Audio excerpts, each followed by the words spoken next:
Dear students, we were discussing the chapter A Letter to God. हम लोग A Letter to God के बारे में स्टडी कर रहे थे, उसके बारे में डिस्कस कर रहे थे। तो ये कहानी जो है, ये स्टोरी जो है, एक फार्मर पे सेंट्रलाइज है, केंद्रित है। एक फार्मर जिसका नाम लेंचो है, जो एक पहाड़ी में रहता है, वैली में रहता है, घाटी में, और हिल्स का क्रेस्ट में उसका घर है, जहाँ से बहती हुई नदी दिखती है। उसका फील्ड दिखता है जहाँ पे कर्ण की फसल है अभी, और वहाँ कर्ण की फसल जो है हार्वेस्टिंग के लायक होने वाली है, बस अबाउट टू इट। बट एक बारिश की ज़रूरत है उसको, और उसके प्रेडिक्शन के हिसाब से बारिश होती भी है, खुश भी होते हैं वो। लेकिन अचानक जो है उनकी खुशी ज़्यादा टिक नहीं पाती है। अचानक ओलावृष्टि होने लगता है और सारी फसल जो है बर्बाद हो जाती है। उसके बाद वो सैड हो जाते हैं, निराश हो जाते हैं, और वो गेस करते हैं, अनुमान लगाते हैं, या समझिए अपने फैमिली वालों से सलाह करते हैं कि साल भर जो है भुखमरी से गुजरना होगा। ये सब सोचते हैं, लेकिन उन सब का एक मत रहता है कि भगवान ने जब हमें बनाया है तो ज़िंदगी में कोई भूखा नहीं मरेगा। ये उनका थिंकिंग है, उनका एक बिलीफ है। और उनका बिलीफ जो है भगवान पे इतना है कि लेंचो गॉड को लेटर तक लिख बैठते हैं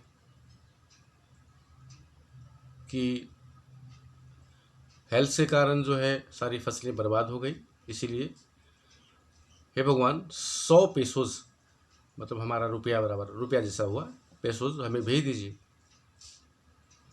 ये कह करके वो पोस्ट भी कर देते हैं। अब इस कैरेक्टर में दूसरा कैरेक्टर है, मेन कैरेक्टर पोस्ट मास्टर, जो एक मोटा व्यक्ति हैं, फैट हैं, लेकिन एमेबल हैं। एमेबल मतलब फ्रेंडली, सुशील हैं, प्लेजेंट हैं। और जब पोस्ट मास्टर के पास उनका लेटर पोस्टमैन के थ्रू पहुंचता है तो बहुत हंसते हैं वो, लेकिन अचानक फिर सीरियस भी हो जाते हैं, ये सोचते हुए कि आखिर कितना यकीन है इस चिट्ठी लेटर लिखने वाले का भगवान के पास, भगवान के ऊपर, कि भगवान को चिट्ठी लिखा। और सही में कितनी अजीब बात है कि लिंचो को ये भरोसा है कि उसका चिट्ठी गॉड तक पहुंच जाएगा, और उसने पोस्ट भी कर दिया। तो पोस्ट मास्टर उसके इस यकीन को तोड़ना नहीं चाहते थे, इसलिए उन्होंने वो लेटर को पढ़ा जहाँ पे पैसे की डिमांड की गई थी। तो उन्होंने अपना सैलरी से कुछ पैसा निकाला, और अपने कॉलिग्स जो हैं, जो फ्रेंड्स जो हैं वहाँ काम करने वाले, सबको जो है इसके लिए इनक्रेज किया, एक चैरिटी बनाने के लिए, कि लेंचो को जो है हेल्प किया जा सके। तो वहाँ पे टोटल हाफ से ज़्यादा जो है पैसा कलेक्शन हो जाता है। जितना डिमांड था उसका हाफ से ज़्यादा कलेक्शन हो जाता है। और वहाँ पे पोस्ट मास्टर एक लेटर भी लिख देते हैं जहाँ पे कुछ भी लिखा हुआ नहीं है, सिर्फ सिग्नेचर के प्लेस में गॉड लिखा हुआ है, और वो लेटर जो है वो डिलीवर कर देते हैं रेंचो के नाम पे।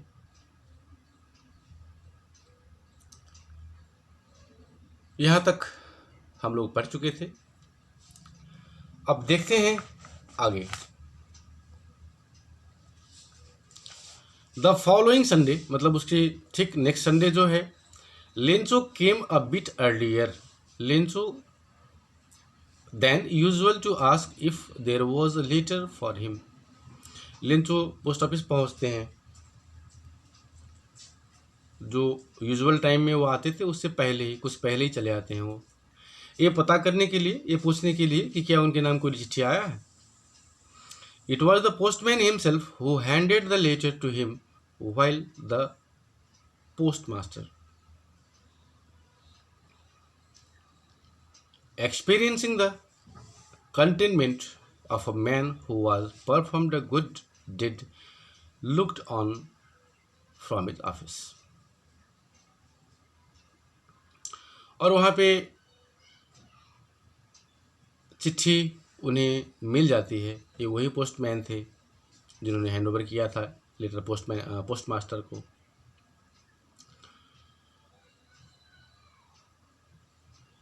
और एक सेटिस्फैक्शन अनुभव करते हुए जो है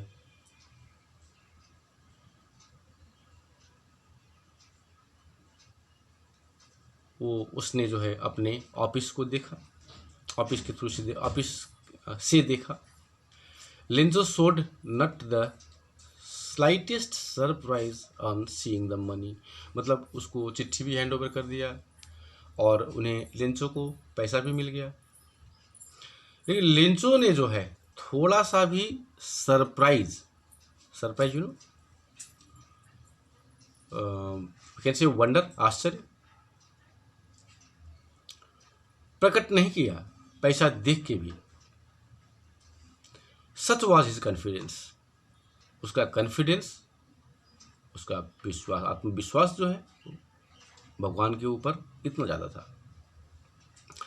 but he became angry when he counted the money, लेकिन वो गुस्सा हो गया जब उसने पैसा को काउंट किया। God could not have made a mistake nor could he have denied Lencho what he had requested. अब उसके गुस्सा क्यों हुआ? उसके मन में आया कि भगवान जो है मिस्टेक नहीं कर सकते, ना ही वो लेंसो का रिक्वेस्ट को डिनाई मतलब अस्वीकार करना, अस्वीकार कर सकते हैं। मतलब जो पैसा उसे मिला वो उसके डिमांड से कम था, तो ऐसा कैसे हो सकता है, एक कह के वो गुस्सा किया कर रहा था। Immediately Lencho went up to the window to ask for paper and ink, और तुरंत जो है वो पोस्ट ऑफिस के विंडो पे गया जहाँ कुछ लिखने के लिए पेपर और इंक उसने लिया। जो हम लोग अभी भी जाते हैं पोस्ट ऑफिस में तो वहाँ पेन साटने के, चिपकाने के लिए ग्लू वगैरह सब एक विंडो खिड़की में मिल जाती है। वहाँ से उसने पेपर भी लिया और इंक भी लिया। On the public writing table, और पब्लिक राइटिंग टेबल मतलब कोई भी ऑफिस में एक जगह होता है, बैंक में, पोस्ट ऑफिस में, ब्लॉक में, जहाँ पे आप बैठ के अपना फॉर्म को फिलअप कर सकते हैं, वो भी चला गया पब्लिक राइटिंग टेबल में। ही स्टार्टेड टू राइट, और लिखना शुरू किया। With much wrinkling of his bro, अपने भौं कहते हैं, ब्रो का मतलब आई ब्रो, आँख के ऊपर जो रहता है उसको रिंकल करते हुए, मतलब उसको सिकुड़ाते हुए।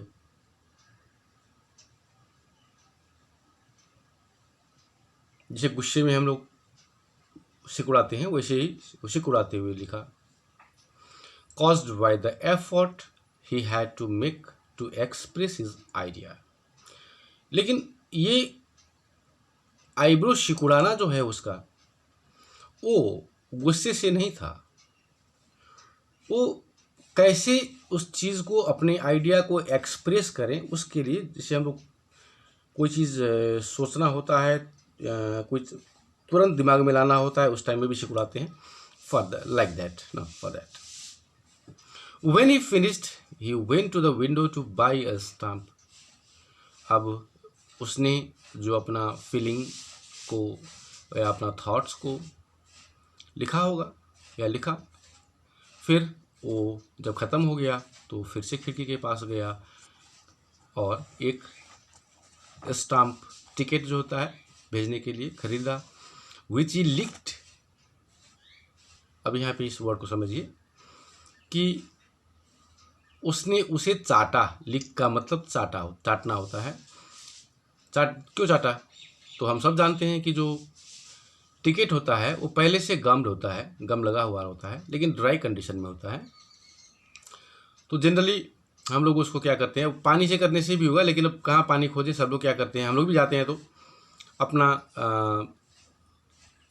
स्पीड थूक से जो है हम लोग उसको जीभ में रखते हैं और वो चपकाने के लायक हो जाता है, गमी हो जाता है, स्टिकी हो जाता है। इस तरह से उसने भी चाटा उसको। Then affixed to the envelope with blow of his fist, और अपने इन्वेलप में रख के, विथ ब्लो मतलब ठोकना, मारना, पीटना, विथ फिस्ट, फिस्ट का मतलब मुट्ठी हो गया, अपने मुट्ठी से। ये डिस्क्राइब किया जा रहा है कि कैसे स्टाम्प जो है कोई ठोकता है, कैसे चपकाते हैं उसको, उस तरह से उसे चपका दिया। The moment the letter fell into the mail box the post master went to open it, और जैसे ही वो चिट्ठी को मेल बॉक्स में डाला गया, पोस्ट मास्टर जो है तुरंत जाके उसको, क्योंकि क्यूरियोसिटी था कि क्यों, फिर क्या लिखा भगवान को, हाँ, उसको ओपन किया। इट सेड का मतलब वो चिट्ठी कहती है, God of the money that I ask for, हे भगवान, जो पैसा मैंने मांगा था उससे ओनली 70 पेसोज रिस्ट मी, सिर्फ 70 पेसोज जो है मेरे पास पहुंचा। सेंड मी द रेस्ट, मुझे बाकी पैसा भी भेजिए। Since I need it very much, क्योंकि मुझे बहुत ज़रूरत है, क्या कि रेंचो ने चिट्ठी में लिखा था। But don't send it to me through the mail, लेकिन ये हमको मेल से मत भेजिए, because the post office employees are a bunch of crooks, और बाद में लिंचू नाम लिख दिया उसने। मतलब उसका यकीन क्या था कि गॉड ने उसको 100 पेसो ही भेजे हैं, उसमें से पोस्ट ऑफिस के जो एम्प्लॉयज़ हैं उन्होंने चुरा लिया होगा, अभी भी उसको यही यकीन है।